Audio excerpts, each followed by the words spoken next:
Yo, bien ou bof, c'est le retour de la Gazette de Paname. Je suis de retour avec des nouvelles fraîches ou moins fraîches. Ça dépend si t'es déjà au parfum. Bah t'es un beau gosse et tu vas nous donner ton avis de beau gosse dans l'espace commentaire. Et si t'es pas encore au parfum, eh ben t'es sur la bonne chaîne ma gueule. Et on commence tout de suite avec la grosse news de la journée, incroyable mais vrai. La finale de la Ligue des Champions va se dérouler au Stade de France. Autrement dit, à la maison. C'est incroyable. On était déjà déter, mais alors là, cette fois, il va vraiment falloir tout donner pour atteindre nos objectifs. Pinaise, j'en ai déjà les salives qui babinent. Bon, attends, si tu me crois pas, pour les sceptiques, je te lis quand même le bail. Donc en raison de la guerre en Ukraine, évidemment, on en reparlera peut-être plus tard de cette merdouille, comme si le Covid ça suffisait pas, mais bon laisse. Donc en raison de la guerre en Ukraine lancée par la Russie, la finale de la Ligue des Champions 2021-2022 n'aura pas lieu à Saint-Pétersbourg le 28 mai prochain, comme prévu. Elle se tiendra à Paris, comme l'a annoncé l'UEFA ce vendredi. Alors là, poto, même moi j'ai du mal à y croire. Et donc ils ont posé la question à notre coach Pochettino concernant cette relocalisation de la finale de la Ligue des Champions, et il a donc répondu: c'est une motivation en plus, il y a une grande excitation, on a déjà participé à une finale de la Ligue des Champions et c'est quelque chose d'extraordinaire, mais il y a beaucoup de travail devant nous pour y arriver, évidemment. Alors là, on comptait déjà sur nos joueurs, mais là c'est une raison de plus pour aller jusqu'au bout. Ils ont vraiment pas le droit à l'erreur. Tous les ans, on entend dire c'est cette année ou jamais. Mais alors là, poto, cette fois, cette année c'est la nôtre. Je sais pas si tu te rends compte, mais dans cette info, il y a 3 infos de ouf. Déjà la première, c'est que Paris pourrait remporter sa première Ligue des Champions à Paris. Bon, j'aurais déjà pu m'arrêter là, mais comme si ça suffisait pas, Mbappé Tard pourrait également remporter sa première Ligue des Champions dans le 93, là où il a grandi évidemment. Et la troisième info de ouf, c'est que le 28 mai,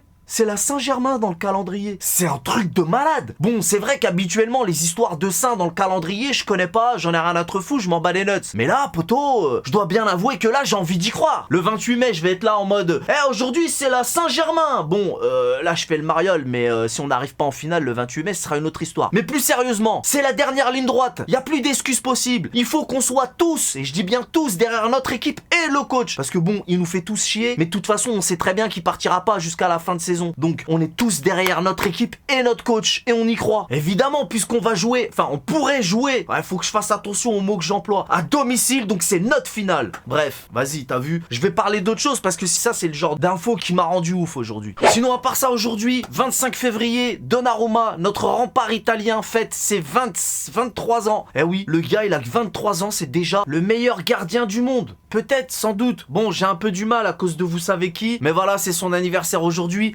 Sans déconner, Donnarumma, quand je le vois sur le terrain, j'ai l'impression qu'il est là depuis un bail. Il a sécurisé le poste pour les 10 prochaines années. Non, vraiment, le gars, on peut que le féliciter. C'est notre présent et notre futur. Donc on souhaite tous un joyeux anniversaire à l'une des meilleures recrues de cette saison. On a beaucoup de chance de l'avoir en France. Et encore une fois, Donnarumma, c'est l'avenir du club. Ensuite, deuxième info très importante de la journée qui nous provient de Nicolas Anelka à propos de Paul Pogba. Alors, Nicolas Anelka a dit: j'ai discuté du Paris Saint-Germain il y a 6 mois avec Paul Pogba et il ne serait pas contre de venir au PSG. S'il vient, on oubliera toutes les blessures et on verra que c'est un top joueur. Malheureusement, quand il arrive à Manchester, ce n'est pas une grosse équipe, c'est une équipe qui doit se refaire, qui cherche son projet de jeu et qui cherche son coach. C'est très difficile pour lui depuis qu'il est revenu, il a été beaucoup critiqué, ce n'est pas le meilleur club dans lequel il peut s'éclater et montrer son talent. Je pense que le Paris Saint-Germain serait super bien pour lui, certains disent que ce ne serait pas bien pour Paris car il est soi-disant souvent blessé, mais je pense que ses blessures sont dues à sa vie à Manchester car il est psychologiquement pas bien. Bon, alors moi personnellement, je pense que la pioche quand même quand il est en forme, c'est vraiment quelque chose et qui pourrait vraiment nous faire beaucoup de bien au milieu de terrain. Maintenant, il y a beaucoup de gens qui sont pour et d'autres, il y a beaucoup de gens qui sont contre sa venue à Paris et certains qui sont pour. N'hésite pas à me donner le tien dans l'espace commentaire comme d'habitude, ça m'intéresse. Ensuite, j'ai la déclaration de Denis Appiah, le joueur de Nantes, qui nous dit: sur le penalty pour Paris, je pensais vraiment prendre un deuxième jaune, donc un rouge, et laisser mes coéquipiers à 10, j'étais pas bien pour ça. Donc maintenant, si même le principal protagoniste de l'histoire reconnaît lui-même les faits, c'est vraiment que là, faut arrêter de déconner. On va pas se cacher derrière les erreurs d'arbitrage parce que c'est pas l'arbitre qui a loupé le péno et les actions là pour Paname, mais à un moment donné, c'est flagrant pour tout le monde. J'ai même envie de dire à Denis: t'inquiète pas, nous aussi on a pensé la même chose.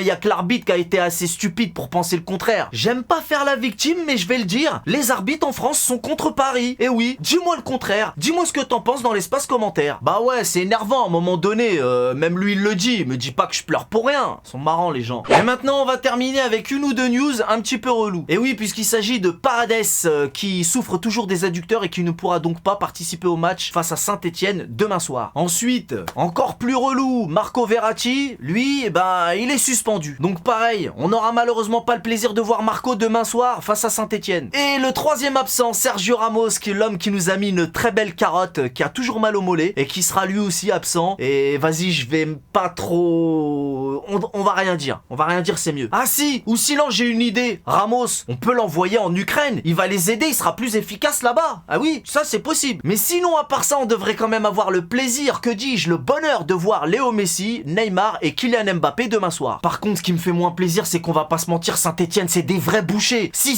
c'est des bouchers. Donc ça me fait chier. J'ai un petit peu peur pour nos joueurs. Mais l'avantage, c'est que Marco, lui, il sera pas là. Donc pas de problème, parce que Marco, c'est quand même la pièce maîtresse de notre jeu. Hein, donc bon.